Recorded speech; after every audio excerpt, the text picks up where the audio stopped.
भारत आणि इराण यांच्यात हजारो वर्षांपासून ऐतिहासिक आणि त्याच जोडीला सांस्कृतिक संबंध आहेत। भारतानं इराणमध्ये कोट्यवधी रुपयांची गुंतवणूक केली आहे। भारतानं पाण्यासारखा पैसा लावत इराणमध्ये चाबहार बंदर विकसित केलंय। मात्र पाकिस्ताननं इराणमध्ये 1 रुपयाही गुंतवलेला नाही।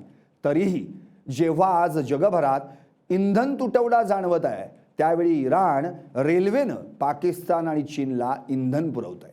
जर पाकिस्तान इराणकडून इंधन खरेदी करू शकतो तर भारत का नाही, असा सवाल आता उपस्थित होतोय। इराण आणि भारत यांच्यात अनेक वर्षांपासून मैत्रीपूर्ण संबंध आहेत। मात्र जेव्हा भारतावर संकट आलं, लोक पेट्रोल पंपावर उपाशी झोपतायत, त्यावेळी भारत सरकार काहीही करू शकत नाही। मात्र त्याच वेळी आर्थिक संकटात सापडलेला पाकिस्तान अमेरिकेसोबत एकाच टेबलवर बसतो। इराणकडून रेल्वेनं तेल मागवतो। पण हे शक्य कसं झालं? भारताला इराणकडून तेल का मिळत नाहीये? इराण भारताला रेल्वेनं का तेल पाठवत नाहीये? पाहूयात याच व्हिडिओतून। नमस्कार, मी संदीप आणि तुम्ही पाहताय LS मराठी। अमेरिका आणि इस्रायल यांनी मिळून इराणवर भीषण हल्ला केला। अमेरिकेचे राष्ट्राध्यक्ष डोनाल्ड ट्रम्प यांना वाटलं की 2 ते 3 दिवसांमध्ये इराण शरणागती पत्करेल आणि हे युद्ध संपेल। अमेरिकेनं हल्ला करत इराणचे सर्वोच्च नेते खामेनी यांना ठार मारलं। अमेरिकेनं इराणमधील मिनाब स्कूलवर हल्ला केला आणि यात 170हून अधिक निष्पाप मुलींचा आणि सामान्य नागरिकांचा बळी गेला। त्यामुळे इराण आणि इराणमधील जनता संतापली। इराणच्या IRGCनं अमेरिकेचं आखाती देशातील तळ उद्ध्वस्त केलं। इस्रायलवर भीषण हल्ले केले। IGRCनं होर्मुझची सामुद्रधुनी रोखून धरली। त्यामुळे जगभरातून अमेरिकेवर दबाव निर्माण झाला। अमेरिकेचे या युद्धामध्ये करोडो रुपयांचं नुकसान झाले। त्यामुळे अमेरिकेतून ट्रम्प यांना माघार घ्यावी लागली। मात्र इराणनं अद्यापही होर्मुझची सामुद्रधुनी रोखून धरली आहे। काही अंतरावर अमेरिकेनं देखील हा मार्ग रोखून धरलाय। त्यामुळे अद्यापही इंधन संकट काही टळलेलं नाही। होर्मुझची सामुद्रधुनी बंद असल्यानं सध्या अनेक देशांना इंधन संकटाचा सामना करावा लागतोय। त्यात भारताचा देखील समावेश आहे।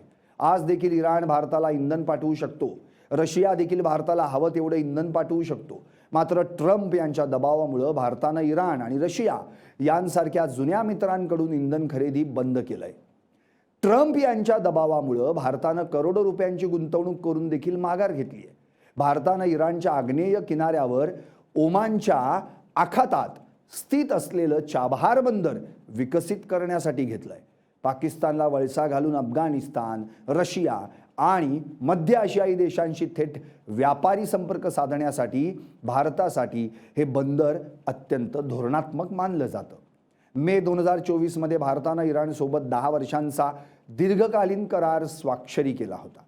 अधिकृत सरकारी आकडेवारीनुसार भारतानं चाबहार बंदराच्या विकासासाठी आणि तेथील अत्याधुनिक उपकरणांसाठी सुमारे $120 दशलक्ष गुंतवणूक करून बंदर विकसित केलं। मात्र ट्रम्प यांच्या धमकीमुळे भारतानं तेथून माघार घेतली। भारतानं मे 2019 पासून इराणकडून अधिकृतरित्या कच्चं तेल खरेदी करणं पूर्णपणे बंद केलं। 2015च्या इराण अणु करारातून अमेरिकेनं माघार घेतल्यानंतर इराणवर कठोर आर्थिक निर्बंध लादले होते। अमेरिकेनं भारतासह काही देशांना तेल खरेदीसाठी दिलेली तात्पुरती सवलत मे 2019 मध्ये संपुष्टात आली। त्यानंतर भारतानं ही आयात थांबवली। सध्या भारताला इराणकडून अधिकृतपणे कोणतंही कच्चं तेल येत नाही। मात्र याच ठिकाणी पाकिस्तान आर्थिक संकटात असताना देखील या ठिकाणी बाजी मारताना दिसतोय। अमेरिकेनं समुद्रात रस्ता रोखून धरल्यानं इराणनं इंधन पुरवठा करण्यासाठी दुसरा मार्ग शोधलाय। नाकाबंदीच्या 50 दिवसांनंतर इराणनं पाकिस्तान आणि चीनला LPG पाठवलाय। रात्रभर इंधन घेऊन अनेक रेल्वे धावताना दिसतायत। पहिल्यांदा रेल्वे मार्गावरून 10 ते 15 दिवसांमधून 1-2 रेल्वे धावताना दिसत होत्या। मात्र आता इंधन घेऊन दररोज अनेक रेल्वे धावताना दिसतायत। समुद्र मार्गाच्या तुलनेत रेल्वे मार्गाने इंधनाची वाहतूक अतिशय कमी होते। मात्र इराण किती मजबूत आहे यावरून दिसतं। जरी समुद्र बंद झाला असला तरी इराणकडे रेल्वे मार्ग आहेच। 10,400 किलोमीटर लांबीचा चीन इराण रेल्वे कॉरिडॉर जो 2025 मध्ये कार्यान्वित झाला, हा मार्ग चीनमधील शियानला कझाकस्तान, किर्गिस्तान, उझबेकिस्तान आणि तुर्कमेनिस्तान मार्गे तेहरानशी जोडतो. रेल्वे मार्गामुळे वाहतुकीचा वेळ लक्षणीयरित्या कमी होतो, ज्यामुळे सागरी मार्गाने लागणारा अंदाजे 1 महिन्याचा वितरण कालावधी सुमारे 15 दिवसांपर्यंत कमी होतो. माल वाहतुकीत मोठी वाढ होते. नाकेबंदी सुरू झाल्यापासून या मार्गावरील रेल्वे गाड्यांची वारंवारता लक्षणीयरित्या वाढली आहे. 2024 मध्ये चीननं सुमारे $2.35 अब्ज गुंतवणुकीसह चीन, किर्गिस्तान, उझबेकिस्तान रेल्वे प्रकल्प सुरू केला. 1 वर्षानंतर रशियाहून पहिली मालगाडी कझाकस्तान आणि तुर्कमेनिस्तान मार्गे इराणमध्ये पोहोचली. भारत देखील इराणकडून इंधन खरेदी करू शकला असता, मात्र भारतानं ट्रम्प यांच्या दबावामुळे देशवासियांचं हित न पाहता कोणतेही निर्णय घेताना दिसत नाहीये. भारत काही वर्षांपूर्वी खूपच मजबूत स्थितीत दिसत होता, मात्र आता भारताची स्थिती सध्या बांगलादेशसह इतर काही देशांच्या खाली गेल्याची दिसून येते. हजारो कोटी रुपये इराणमध्ये गुंतवून देखील भारत आज आपल्या देशवासियांना इंधन उपलब्ध करून देऊ शकत नाही. रशियासारखा मित्र असताना जनतेला पेट्रोल पंपावर इंधनासाठी हाणामारी करावी लागते. पाकिस्तानसारखा देश जो युद्ध थांबवण्यात मध्यस्थी करतोय, ट्रम्प यांच्या समोर मागं पुढं करताना दिसतोय. 2 देश जे कट्टर विरोधक मानले जातात, त्यात चीन आणि अमेरिकेसोबत आज पाकिस्तानचे चांगले संबंध आहेत.